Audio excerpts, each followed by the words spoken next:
আপনার বাচ্চার কি জ্বর আসছে 5 থেকে 6 দিন হয়ে গেল, বেশ ভালো রকম জ্বর, কোনোভাবে কমছে না? টাইফয়েড নয় তো? টাইফয়েড কি?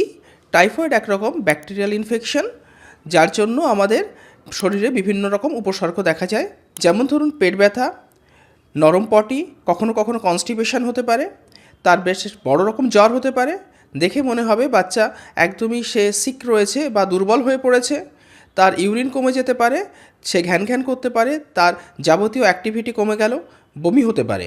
টাইফয়েড কিন্তু একটি জটিল ব্যাধি হতে পারে বা এর কমপ্লিকেশান বেশ ভালো রকম হতে পারে।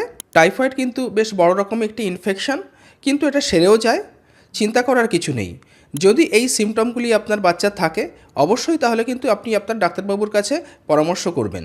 সেক্ষেত্রে তিনি হয়তো কিছু পরীক্ষা করাবেন, কিছু ব্লাড টেস্ট হতে পারে কিংবা অন্যান্য কিছু পরীক্ষা হতে পারে। মনে রাখতে হবে, সঠিক চিকিৎসায় সঠিক অ্যান্টিবায়োটিকে টাইফয়েড কিন্তু ঠিক হয়ে যায়, কিন্তু যদি এগুলো অবহেলা করেন তাহলে কিন্তু বড় কিছু ঘটতে পারে।